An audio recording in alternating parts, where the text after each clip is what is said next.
Olá a todos.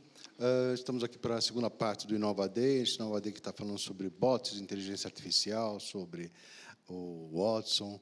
Enfim, foi um encontro que a gente tem mensalmente, trazendo inspirações para o governo, inspirações para todos nós que trabalhamos na área de inovação.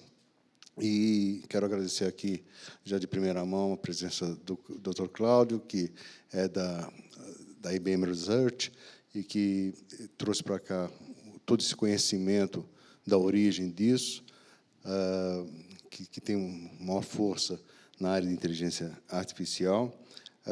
E também agradecer ao Renato, que trouxe a aplicação do Watson na área jurídica, e ao Rodrigão Scott, que está com a gente aí, trabalhando para isso aí virar alguma coisa dentro do Poupa Tempo, que responda a uma expectativa dinâmica, né?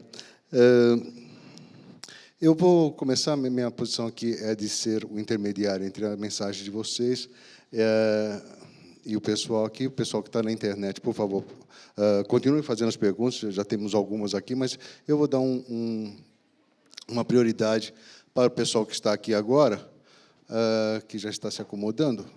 Ainda o pessoal está chegando, então vamos fazer uma primeira pergunta, se me permitem, fazer a primeira pergunta aqui, que vem da internet pela Rosana Castro. A Rosana Castro escreveu para a gente, fazendo uma pergunta para o Dr. Cláudio. Apesar da área de linguagem da computação apresentar autodesenvolvimento, poucos possuem acesso às tecnologias mais avançadas. Como ficam as questões dos custos dessa tecnologia? A pergunta é muito interessante. Eu acho que a questão de acesso em relação ao passado melhorou muito. Tá? Muitos desses serviços, muitas dessas tecnologias hoje estão disponíveis através de serviços que que qualquer empresa, qualquer startup facilmente consegue acessar. Existe uma questão importante, assim, que a maior parte dos serviços você vai pagar pelo uso, tá?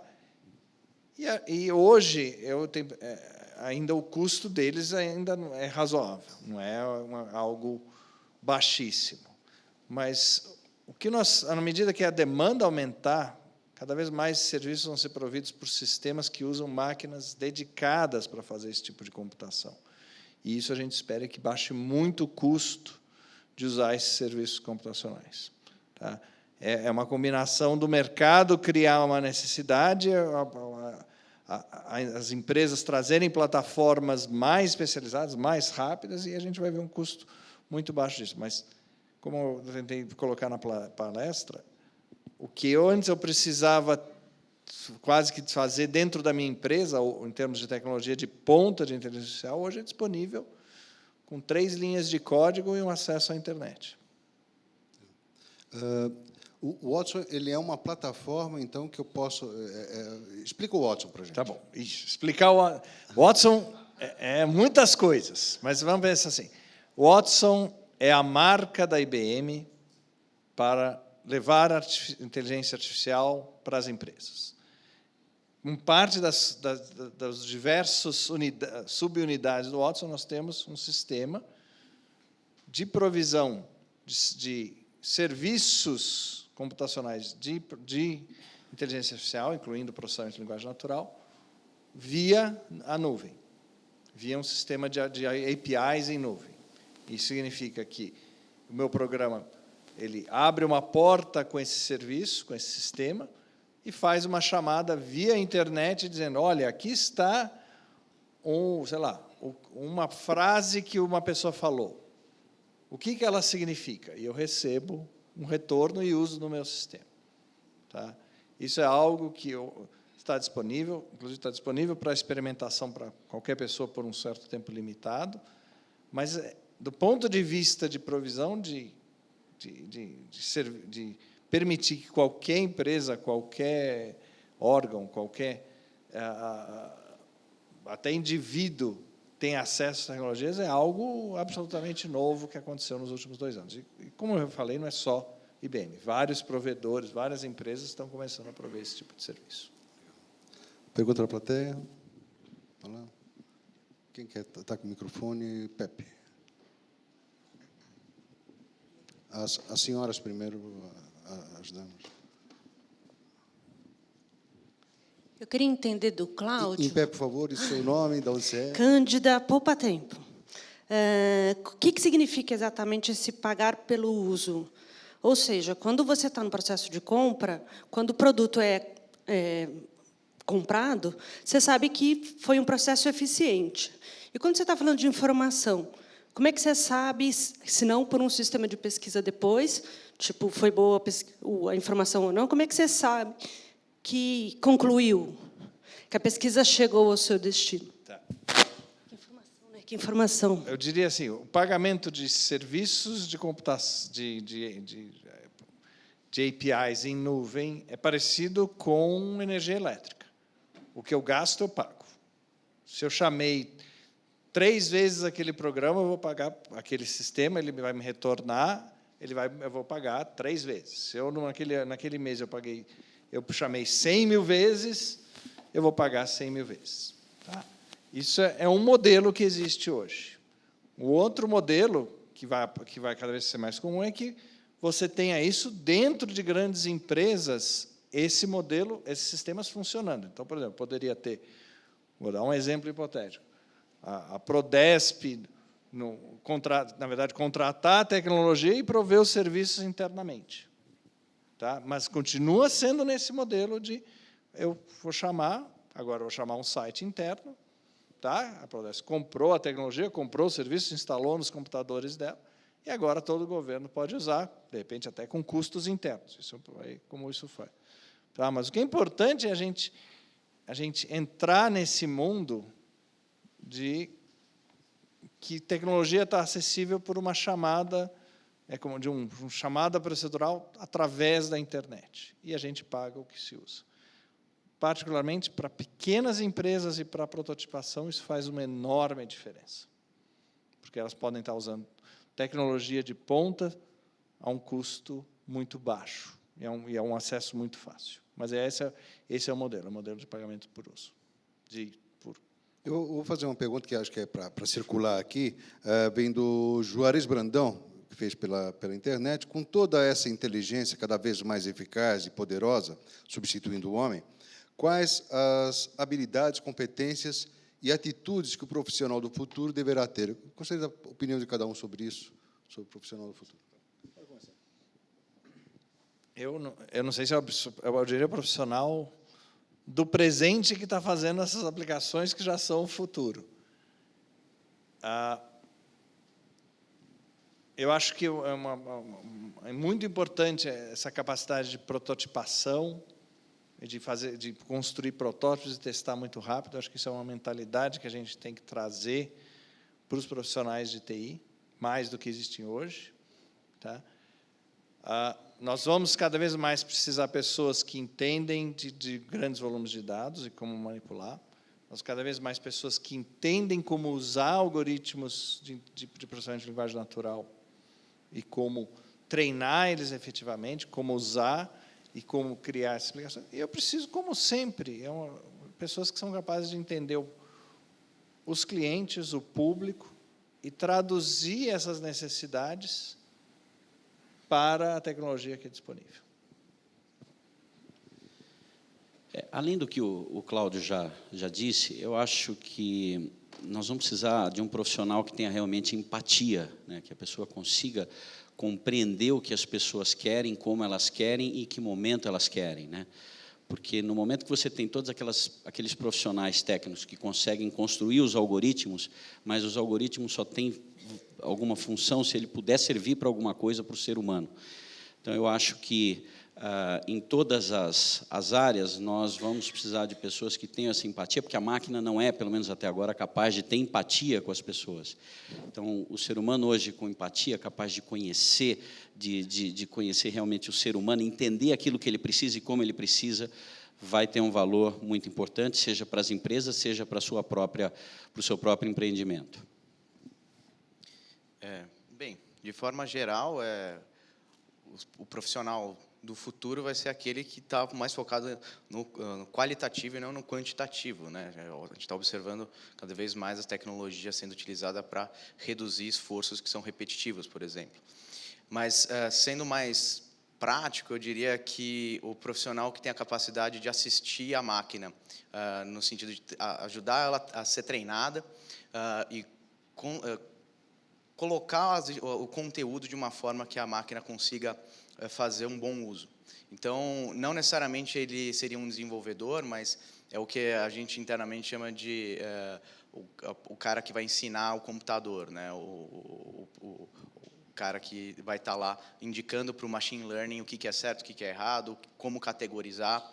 E isso pode ser até mesmo realizado por alguém que já está atuando, por exemplo, um profissional de call center, por exemplo. Ele pode, não é que ele vai ser demitido, pelo contrário, ele vai ter que ter uma habilidade maior em como ele criar processos que sejam mais otimizados do ponto de vista da experiência de quem está sendo atendido e colocar esse conteúdo formatado para que o computador consiga ser propriamente treinado e relacionar essas informações. No serviço público, a gente tem um grande número de pessoas que trabalham para dar informações, né?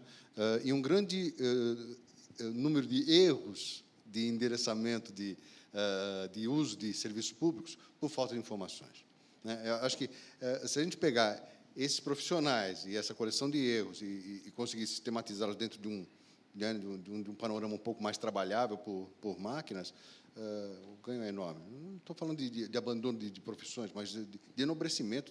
Exato. É a questão de o conhecimento ser cada vez mais lapidado, né? É lógico. Mais perguntas da plateia? Opa, tem bastante. Vou pela. E aqui? Bom dia, meu nome é Robinson, sou aqui da Cefaz, do Centro de Inovação e Arquitetura, e eu achei bem interessante a parte de cognição.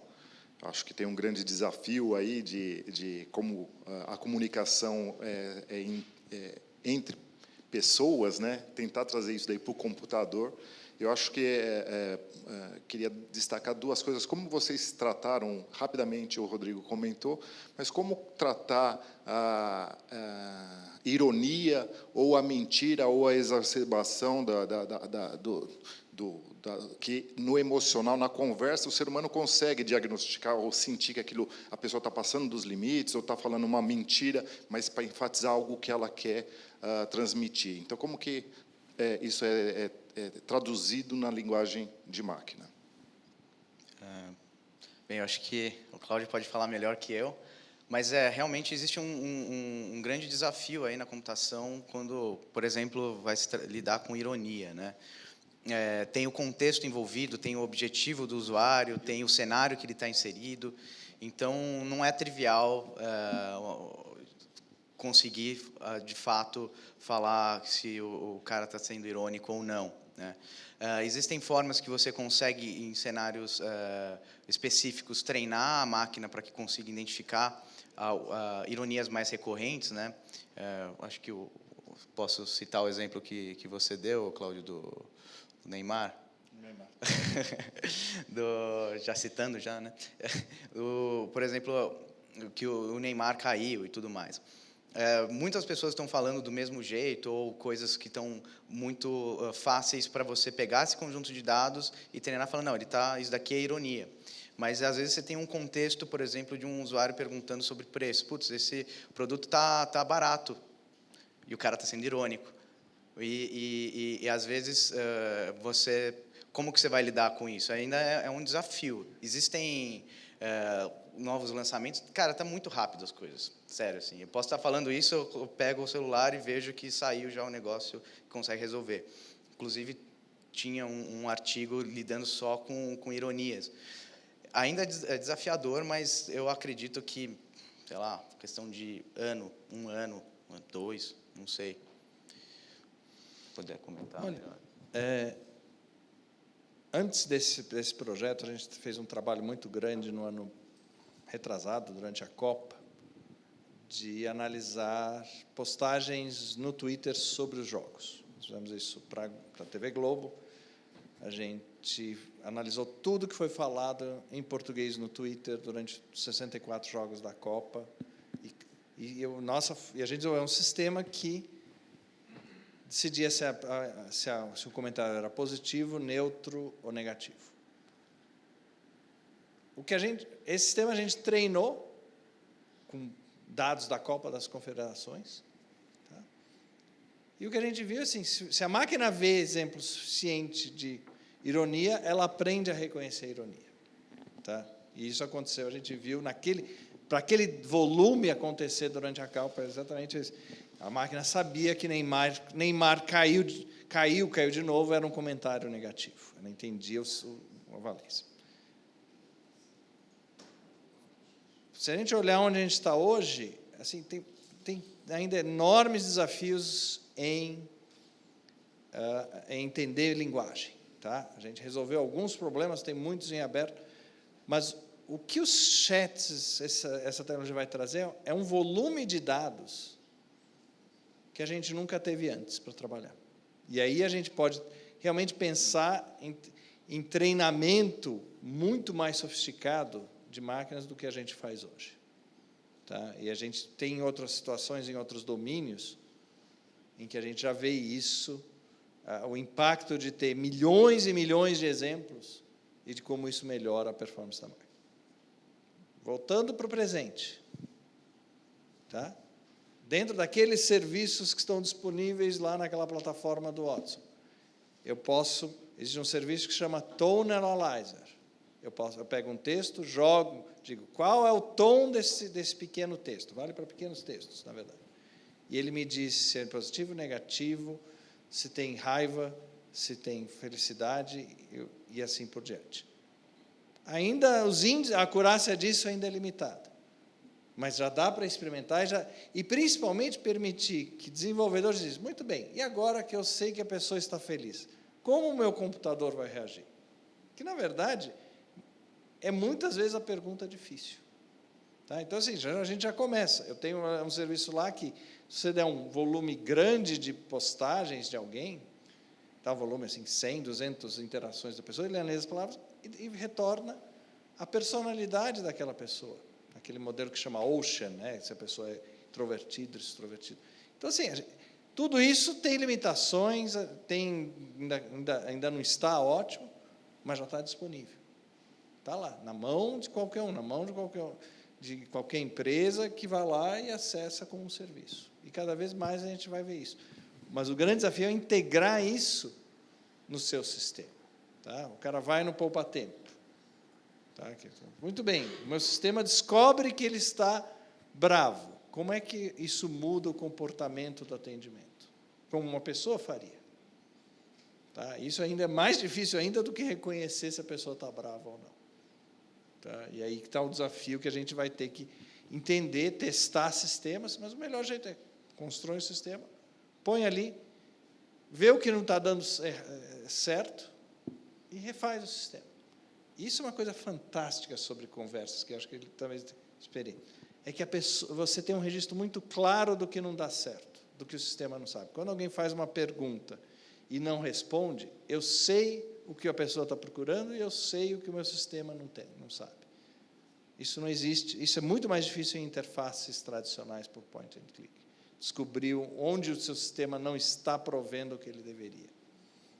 Tá? Lá não, o cara fez a pergunta, não está respondido. Se eu chegar no final do dia, ver tudo o que não foi respondido e dizer, muito bem, esta pergunta aqui é a campeã das não respondidas de hoje, deixa eu botar no meu sistema. A resposta para isso é resolver. E assim eu vou melhorando. Esses sistemas evoluem muito rápido no instante que eles vão ao vivo. Tá?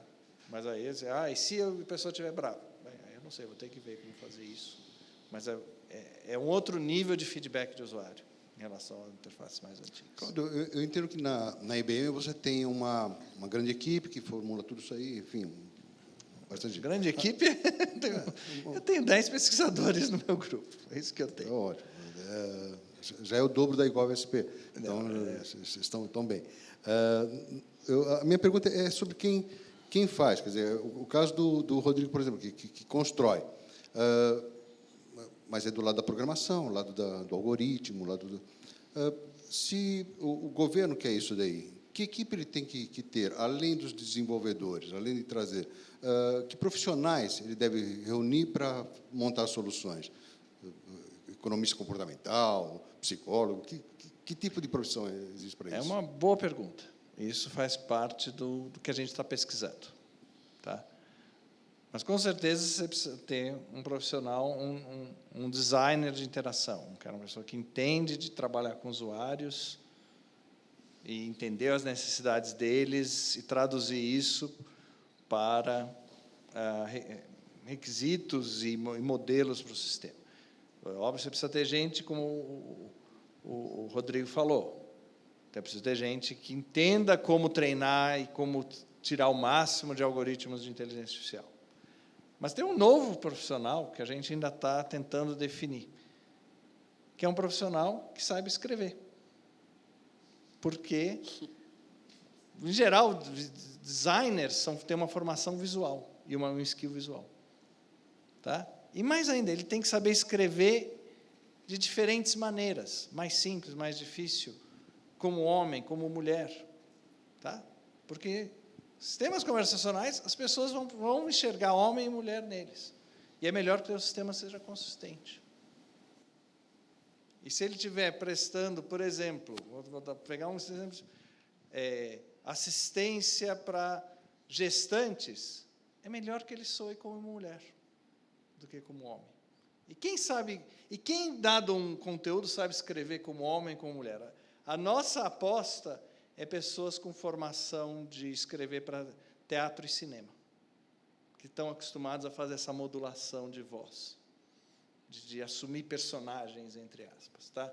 A gente já está muito no início disso, mas a gente cada vez mais vê essa importância de que os sistemas conversacionais, as pessoas vão ler personalidade, vão ler gênero, vão ler intenções, e é melhor que você coloque, que o teu texto reflita isso. Tá? A gente sabe da literatura que é muito fácil para uma pessoa, dado como uma outra escreve, decidir se a pessoa é homem ou mulher, se é letrado, se não é. Isso é fácil.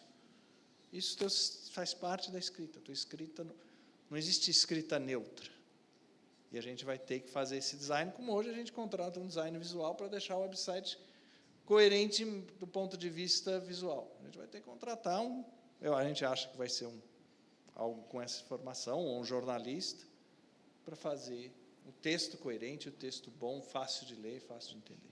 Um design de texto, um design de diálogo. É texto, é diálogo, e é diálogo. Muda totalmente a experiência muda totalmente a experiência do usuário. Assim, você, às vezes, nem precisa se basear tanto em tecnologia. Você pode ter um bot mais burro, mas que foi bem redigido e que consegue controlar a conversa, colocar a conversa num trilho. Normalmente, os bots mais burros, que funcionam bem, é por conta disso.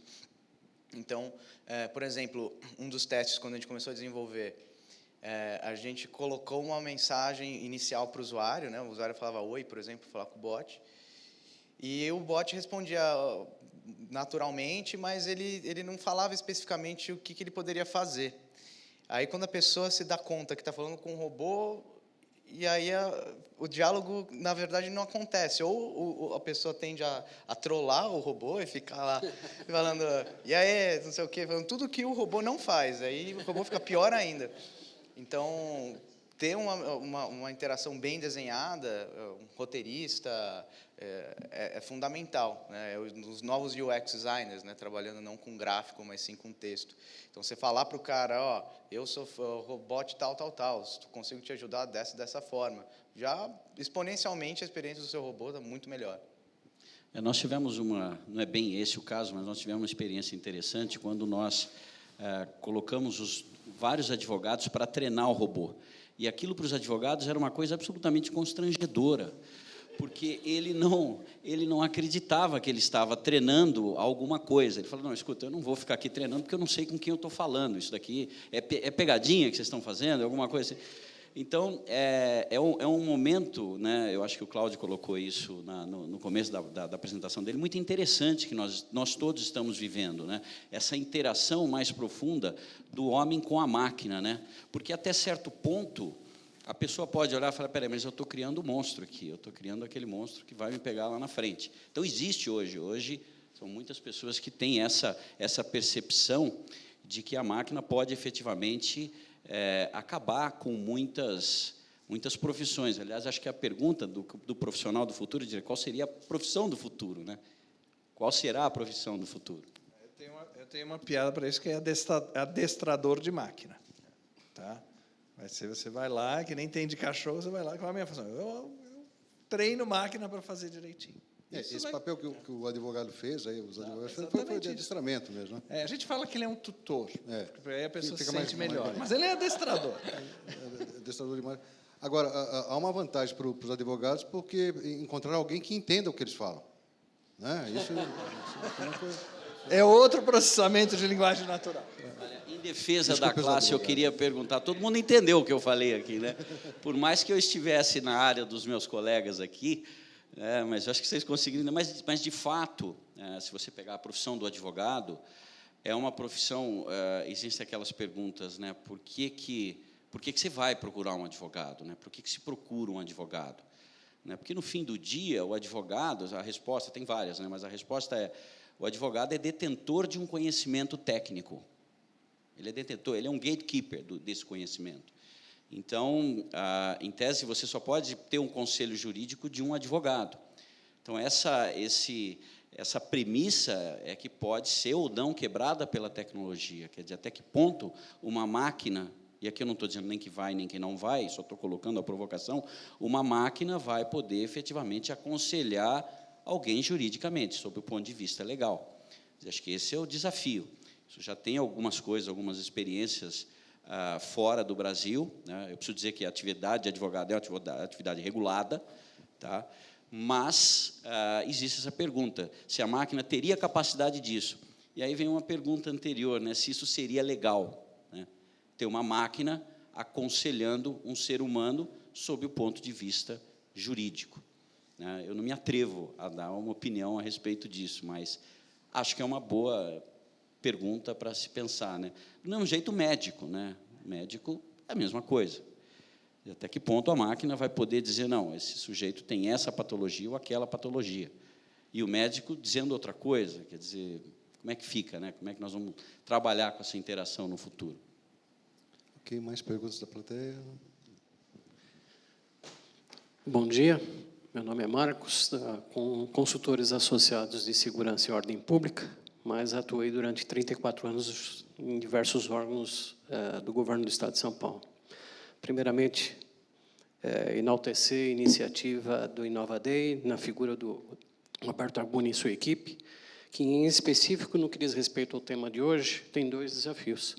O desafio da implantação da tecnologia dentro do serviço público que ofereça recursos ao cidadão, todos nós como contribuintes ou não, e o segundo grande desafio, talvez até o maior, até estávamos comentando no intervalo, é criar o paradigma cultural dentro das próprias instituições da administração direta e indireta do Estado, no que diz respeito a franquear, né? Em se abrir no que diz respeito ao seu serviço e à sua prestação, inclusive, de informações. Especificamente, quanto à pergunta, doutor Renato, é isso, da FINT? Renato. Muito bem. Se eu entendi bem a sua explanação, me pareceu num dos slides que havia um FINT Analytics. E a pergunta é basicamente nisso. Ele é um produto disponível no mercado, ou uma solução especificamente para prover a sua empresa? E, se sim, se é um produto, como é que ele é comercializado? Se é como um serviço em nuvem ou por licenciamento de software. Muito obrigado pela oportunidade. Obrigado pela pergunta. O Fint Analytics é a nossa plataforma de analytics, onde nós construímos os nossos anotadores, que é uma tecnologia proprietária, para o mundo jurídico. Então, os nossos anotadores conseguem compreender e interpretar a linguagem jurídica, como dizem alguns, o juridiquês. É, de fato, um produto e ele está acessível, sim, ele não é um produto só. A Fint presta serviços, né, para vários escritórios de advocacia e departamentos jurídicos, e esse serviço, esse produto ele é cobrado por serviço e também na nuvem. Né? Hoje nós utilizamos a nuvem da IBM ou qualquer outra nuvem que o cliente preferir. Mas é, sim, um serviço que vários departamentos jurídicos estão utilizando, por exemplo, para otimizar, para ter ganhos, né, de produtividade no momento de tomar decisões jurídicas, ou seja, desde o momento que você captura um documento, interpreta aquele documento e consegue fazer o cadastro daquele documento muito mais rápido, né? Você, ao invés de precisar, por exemplo, de 10 pessoas, você precisa de 2 pessoas para verificar se o que a máquina fez está certo ou está errado, aí você já começa a ter ganhos importantes de produtividade, e isso interessa para governos, interessa para o mundo privado. Tá? Okay. Eu vou ler mais uma pergunta aqui que veio pela internet, do Jorge Luiz Pereira. Bom, essa aqui acho que eu que vou ter que responder. No estado de São Paulo, nós já temos algum Fale Conosco que utilize essa tecnologia de interação homem-máquina? Não. Os Fale Conosco, pelo menos os centrais que eu conheço, eles são sempre respondidos por inteligência natural, né? Alguns não tão inteligentes, mas a intenção é que seja assim. Fora os Fale Conosco, também nós temos, aqui tem até um representante da ouvidoria, temos a ouvidoria que também atende, e sempre com pesquisas para o cidadão. Mas a primeira, imagino que seja mesmo a primeira experiência do governo do Estado de São Paulo em uso de bots está ocorrendo exatamente com esses personagens que estão aqui, com o Rodrigo, com o Poupa Tempo, né, a Nama, na verdade, que vieram através de um pitch que nós fizemos há quase um ano, né, novembro, né, em novembro do ano passado, e eles estão trabalhando nisso até agora. Mais perguntas da plateia? Aqui, Ricardo. Bom dia, meu nome é Ricardo, sou aqui da Secretaria da Fazenda. Eu queria saber de vocês, dentro dessas experiências de inteligência artificial, que tipo de conflito ou embate ético que vocês já experienciaram, né? Se isso aconteceu em algum momento, e como que vocês enxergam, antecipam esse tipo de problema no setor público, né? Porque muitas vezes os problemas que a gente tem como servidores, que a gente experiencia como servidores, eles têm um problema, um componente de conhecimento, um componente de capacitação, e nesse sentido os robôs podem ajudar imensamente, mas ele muitas vezes tem um componente ético, né? Então, muitas vezes eu posso ter um atendimento excelente, ficar muito satisfeito com aquele atendimento e achar aquilo muito injusto, né? Então, como vocês identificam esse tipo de situação? Como que você pode, por exemplo, pensando na área jurídica, né, aquela decisão contrária é um juiz independente ou é um juiz comprado, né? Então, como que a gente trabalha e avança no conhecimento ao mesmo tempo na questão ética? Era isso.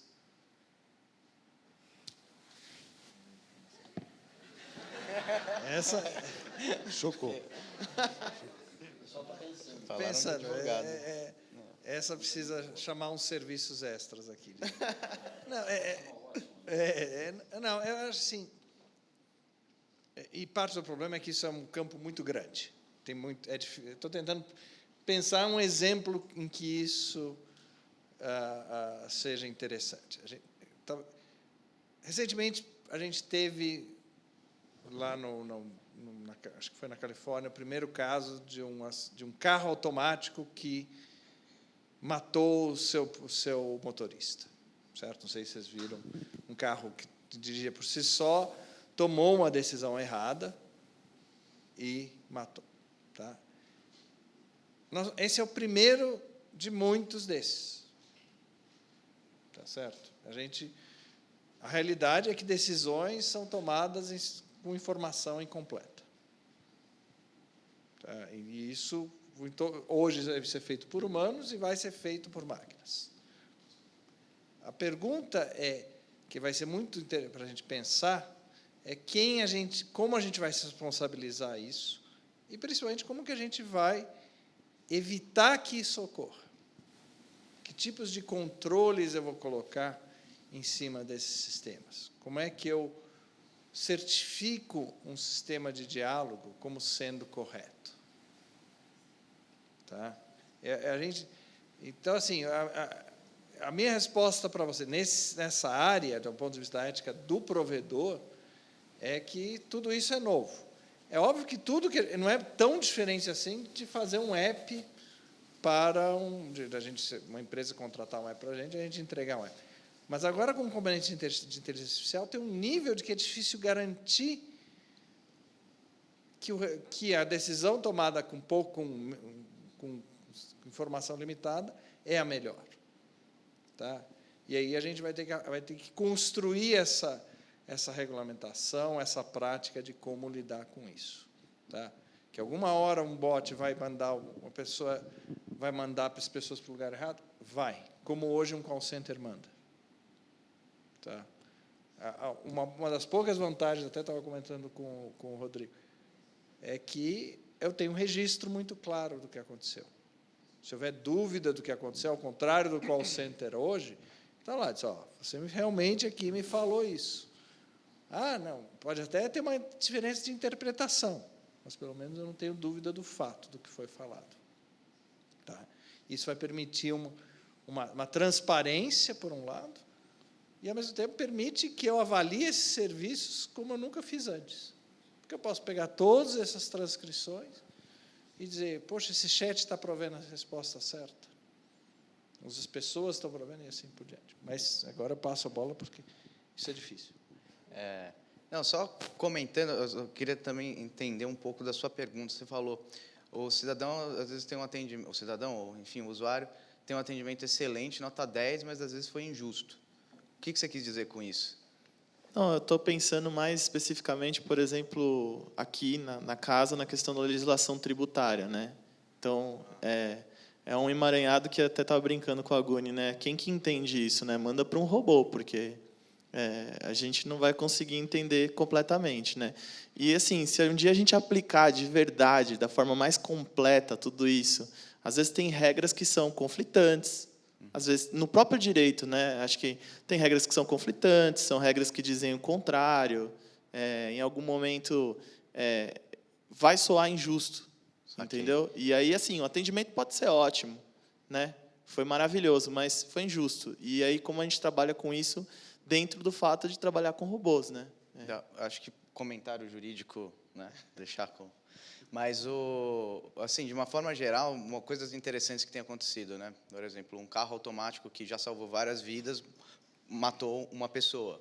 Qual que é o peso disso, que já salvou as outras, né? As pessoas, percepção da tecnologia, do humano perante a tecnologia é linear, mas a tecnologia cresce exponencialmente. Então, enquanto a gente ainda está filosofando, meu Deus, quanto isso é injusto, não sei o quê, o carro já não está mais matando ninguém, ou está matando 0,0001 pessoa. Agora, coisas que podem acontecer... Bem, eu vou falar da Microsoft. Isso é público, todo mundo já sabe. Mas que foi um erro estratégico deles. Eles criaram um chatbot super inteligente ali e tal, que aprendia sozinho, né? Na verdade, ele aprende com os usuários falando. Colocou esse bot no Twitter e falou, ele vai aprender com a internet. Maravilha. E em 2 dias ele virou neonazista. Então, assim, de quem que é a culpa nesse caso? Foi uma decisão, eles estavam em pesquisa e tudo mais, mas o fato aí não é que a tecnologia é neonazista, é que as pessoas trollaram o negócio, fizeram de propósito. Acho que as pessoas que ensinaram nem eram neonazistas, mas eles fizeram de propósito para testar. Então, assim, a responsabilidade é de quem está treinando a máquina. A gente tem uma responsabilidade de você colocar uma pessoa que vai treinar errado, a máquina não vai ter esse discernimento, ela vai responder errado. Isso prejudica numa escala exponencial todo o resto. Se chegar por exemplo, um funcionário que você contrata para treinar o machine learning e o cara quer destruir o negócio, ele é só treinar com dados errados. E qual que é a responsabilidade de quem está provendo esse serviço? E aí começa a entrar na questão de quem está provendo, questão de segurança e tudo mais. Mas eu acho que... Não sei se eu consegui te responder mais ou menos. Eu, como advogado, eu também não posso e não gostaria de me furtar a sua resposta, né? Mas a resposta à sua pergunta, eu acho que ela pode ser diferente de acordo com o nosso grau de desenvolvimento como pessoas, né, como sociedade, né? Nós estivemos, há um tempo atrás, num tribunal, discutindo com o tribunal como é que ele poderia utilizar a inteligência artificial para poder, enfim, dar mais produtividade, né, ao servidor. E a conclusão que eu estou dizendo isso para dar uma outra perspectiva aqui dessa pergunta de fundo ético que você disse. O desembargador disse, olha, eu me tornei, na realidade, não mais um julgador, né? Eu não estou mais julgando, eu estou administrando pessoas, porque o nível de trabalho é tão grande que ele tinha quase 23 assessores, salvo engano, 23 assessores, que preparavam as decisões para ele corrigir. Então, ele era um gestor de pessoas, ele tinha que gerir aquelas pessoas para que aquilo funcionasse adequadamente. Então, a função de juiz, em determinado momento, ela acabou sendo deixada de lado por conta do volume de trabalho que ele tinha. E a inteligência artificial ia exatamente para quando chegasse a petição, já identificava o caso, o precedente, a aplicação, ele precisaria, talvez, de menos pessoas. E é aqui que eu acho que está, para mim, um grande componente, talvez ético, que é o seguinte, se essa tecnologia vai tomar o nosso lugar no mercado de trabalho. Quer dizer, nós estamos criando uma tecnologia que, eu já disse isso há pouco, que, de certa forma, pode deixar muita gente sem trabalho, né? E aí que a gente começa realmente a sentir até que ponto nós devemos ou podemos ir, né? Porque, claro, a gente fala muito de, não, temos que ganhar produtividade, produtividade, produtividade, e quando você fala disso, é eliminar postos de trabalho. Tá? Sendo franco e absoluto, é assim que nós estamos falando, fazer de forma diferente para precisar menos de pessoas. Se isso é bom ou ruim, cabe a nós julgarmos, né? Mas a tecnologia não vai parar, né? Hoje já existem discussões, se vocês tiverem, o YouTube está farto, é muito farto dessas discussões, como vai ser o futuro. Já tem gente falando que os governos vão ter que prover renda mínima para algumas pessoas que não têm, cujo emprego, cujo trabalho foi consumido por um sistema de inteligência, uma aplicação de inteligência artificial. Inclusive, saiu até no The Economist, se eu não me engano, numa das revistas anteriores, quais eram as profissões que seriam extintas. E, assim, pasmem vocês, as profissões mais técnicas tinham um alto grau de exposição ao risco de extinção. E aquelas profissões mais simples, como, por exemplo, personal trainers, eles tinham mais chance de não serem extintos, que é aquele paradoxo, né? Quer dizer, o computador ele faz coisas muito complexas, um cálculo muito complexo, análises muito complexas, mas para pegar um copo e levar até a boca é muito complicado para a máquina fazer isso ainda. Então, é isso que eu acho que a gente tem que se debater também, né? Por exemplo, eu me sentiria, e agora num outro ponto, eu me sentiria injustiçado se o meu julgador, a entidade que deu a decisão fosse humano ou não fosse humano. Essa é uma questão excelente para se debater, porque isso já é possível hoje, nos dias atuais, né? E há um estudo, desculpe, estou me alongando aqui, mas um primeiro caso que eu vi foi exatamente num caso de família, onde eles fizeram um teste do computador julgando com base em decisões anteriores, e não foi muito diferente do que um juiz julgaria. Agora, eu pergunto a vocês, se um computador conseguiria, numa situação, numa audiência de família, olhando o pai e olhando a mãe, saber julgar qual seria, é que hoje é guarda compartilhada, mas qual seria o melhor, o melhor cônjuge, o ex-cônjuge, para tomar conta daquela criança. Isso o computador nunca vai conseguir fazer, pelo menos eu acho que não, até agora não. Então, naquilo que envolver empatia, eu acho que aí, talvez os seres humanos ainda tenham chance. É o que eu estou sendo irônico, por favor, tá? Ok, mais uma pergunta da plateia. Tem aqui... em pé, por favor. Bom dia. Meu nome é José Pinheiro Machado, sou ouvidor da Prodesp Poupa Tempo, e queria parabenizar o evento. E o Álvaro, no começo, brincou, precisa vir mais vezes, ótimo, precisamos sim, mas eu tenho que admitir que a gente fica incitado aqui, com um desejo de ver essas coisas acontecendo, e eu não sei se a gente consegue suportar. É muito. Porque a realidade nossa, às vezes, está tão distante disso que vocês estão falando, que fica difícil. por vários motivos. Mas a pergunta que eu queria fazer, e assumindo a responsabilidade de vir mais vezes, é essa. De fato, nós estamos caminhando para um futuro que aponta para a tecnologia interagindo mais fortemente com todos esses processos. E da conversa, e puxando um gancho do colega da Fazenda, me parece assim, tem limite. Em algum momento essas coisas têm limite. Então, eu queria fazer duas colocações. Uma, que eu acho que é uma pergunta de ouvidoria importante. Nós, na ouvidoria, temos um certo conservadorismo no sentido de utilização da tecnologia. Basta ver os atendimentos das operadoras de telefonia, quando você liga, e mesmo que tenha um atendente ali, ele não sabe lidar com todos aqueles sistemas, e você nunca chega em alguém que toma uma decisão que encaminha a solução de um problema. Muito bem, então eu acho, em certa medida, que essas ferramentas são ótimas, são importantíssimas, elas precisam ser bem calibradas, mas em algum momento tem um limite, e esse limite é um grupo de pessoas por trás, com inteligência, uma ouvidoria por trás, quando pega a situação, chama para si, e é um ser humano atendendo outro ser humano, porque em algum momento não tem jeito, tem que ser um ser humano atuando.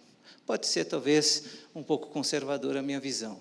Mas eu queria fazer uma perguntinha. Quando vocês falaram da coleta da informação para treinar a máquina, eu te pergunto, por que talvez já que eu estou sonhando, me puseram para sonhar, por que talvez a gente não pudesse usar o atendimento do poupa-tempo presencial, o diálogo que talvez possa ser gravado e registrado e transformado em informação e dado, para você tirar a matriz do atendimento presencial e eu não precisar ter tantos profissionais que fiquem coletando dados, enquanto eu poderia ter uma massa de dados que, de repente, o próprio robô que faz tudo isso, outro que vocês falaram, também possa fazer esse tipo de pré-análise e daí a gente tirar com profissionais sofisticando um atendimento público estadual, etc.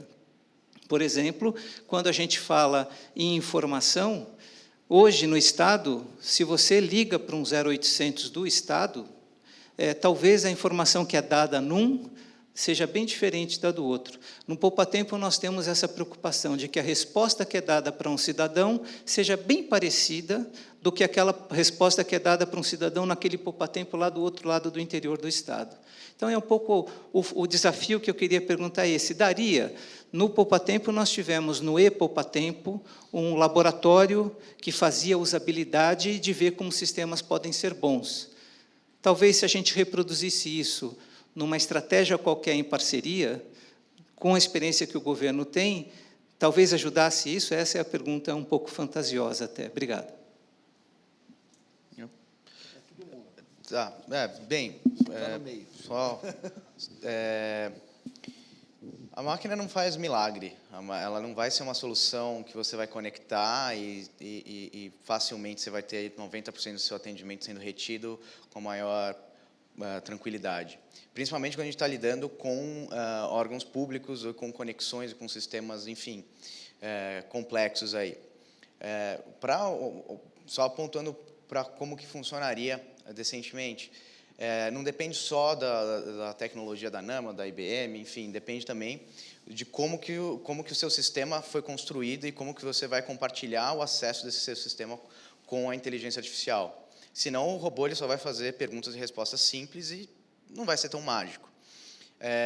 Então, existe um esforço gigantesco, que, no meu ponto de vista, é o maior gargalo, o maior limitante nesse sentido para a inovação, que são os sistemas que já estão construídos e como que eles foram construídos e como que a gente vai acessar isso, APIs, enfim. Aí tem a questão que você falou de se a gente conseguiria utilizar o diálogo presencial e melhorar o atendimento via inteligência artificial. Existem, acho que você pode até falar um pouco melhor disso, Cláudio, mas existe a questão do contexto de uso. Se você está no atendimento presencial, o jeito que você fala com uma pessoa não é o jeito que você escreve para uma pessoa. A pessoa vai ser prolixa, vai chegar no poupa-tempo, porque meu gato comeu não sei o quê, porque RG. O computador ele só vai pegar, só importa tudo que a pessoa falou, não vai importar. E esse dado, se você treinar para ele ser um atendimento via mensagem de texto, não vai ser funcional. Então, existem contextos específicos e informações específicas que você tem que utilizar e treinar. Dá para utilizar, por exemplo, um histórico de chat, numa ferramenta de chat, se tivesse sendo utilizado no Poupatempo, por exemplo, e esse atendimento via chat, dá para utilizar para treinar o bot? Sim, aí já a coisa começa a mudar, e aí você conseguiria utilizar esses dados para melhorar a experiência. Bem, a primeira coisa, deixa eu fazer um agradecimento público. Tá? Tem um momento que eu devo ter tido não sei, acho que uns 15 anos atrás, aqui pertinho daqui, foi a primeira vez que eu entrei no Poupatempo. E eu olhei e disse, uau, era isso que eu estava esperando. Tá? Então, todo o pessoal que esteve envolvido, está envolvido no Poupatempo, assim, até um profissional que trabalha com design de serviço, assim, para meu exemplo favorito, eu acho que foi feito, em termos de mudar a noção de atendimento, foi absolutamente fantástico. E continua a ser feito. Mas eu nunca me esqueço aqui de entrar e dizer, poxa, não era isso que eu esperava, é uma coisa nova. O que eu acho que a gente tem que, talvez, pensar um pouco, quando a gente faz essa mudança, essa transição para novas interfaces, é dizer, não traduzir o passado na nova interface, mas dizer o que essa nova interface permite que eu faça de maneira diferente. Tá? Então, a gente tem que, talvez, resistir à tentação de que eu quero trazer o meu call center para o meu chatbot e dizer como o chatbot pode fazer esse serviço de uma maneira diferente e melhor para o meu usuário. Tá? Eu fiquei pensando, enquanto eu tenho que falar, fiquei pensando, deixa um exemplo disso. O exemplo que eu vou passar aqui é meia boca, tá? Eu não consegui ver nada mais. Mas assim, é como assim, a gente vem aí no Poupatempo fazer exame médico para ver se a gente é capaz de dirigir. Tá? Basicamente. Tudo bem. Esquecendo a questão legal. Tá? Eu poderia simplesmente dizer, está na hora, você tem 45 anos, está na hora de renovar a sua carteira de habilitação. Posso dirigir com você por 2 dias? E o sistema vê como eu dirijo e, a partir daí, decide se eu continuo, se eu mereço ou não ter uma carteira de habilitação. Tá? Esquece um pouquinho o problema de... Mas é pensar assim, dizer, o objetivo de renovar a carteira de habilitação é ver se você continua a dirigir direito.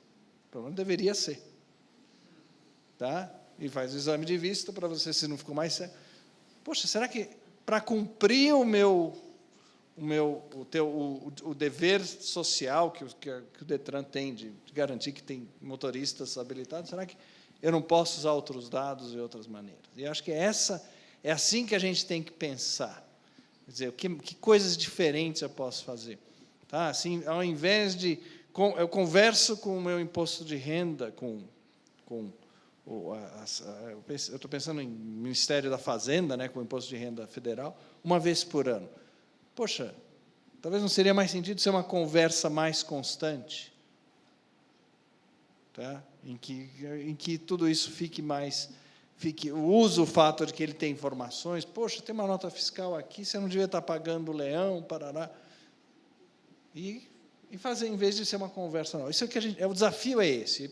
Como alguém de pesquisa, assim, é isso que é interessante, essas novas maneiras de fazer o que a gente faz. Senão a gente simplesmente automatiza o velho e continua o velho, os problemas do velho. É uma oportunidade fantástica de criar coisas novas, de pensar como o Poupatempo fez quando foi lançado. Tá? Eu vou dar uma experiência para vocês aqui rapidamente, não evidentemente no mundo do serviço público, mas internamente. Aqui eu peço licença aos doutores aqui na tecnologia para usar alguns termos que não são da minha técnica, mas nós começamos com o que eles chamam de inteligência artificial supervisionada, ou seja, vai alguém treinando, e por favor me corrija, doutor Cláudio, se eu cometer alguma impropriedade aqui. Você vai treinando a máquina para a máquina aprender com o ser humano. E esse foi o nosso ponto de partida. Já existe a semi-supervisionada, quer dizer, o limite de treinamento é mínimo porque a máquina vai aprendendo, né? A máquina vai melhorando aquilo o treinamento que foi dado a ela.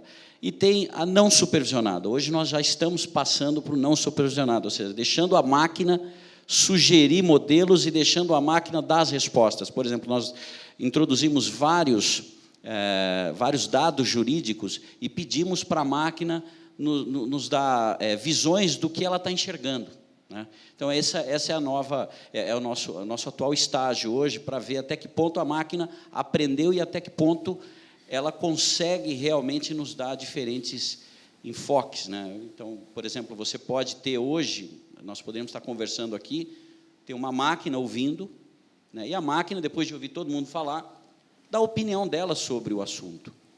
Certo ou errado, a máquina está dando a opinião dela, né? Isso pode ser utilizado de diferentes formas no serviço público, no mundo privado, enfim. É o exemplo que eu queria dar do ponto de vista de melhorias, né, e até onde a gente pode chegar. Obrigado.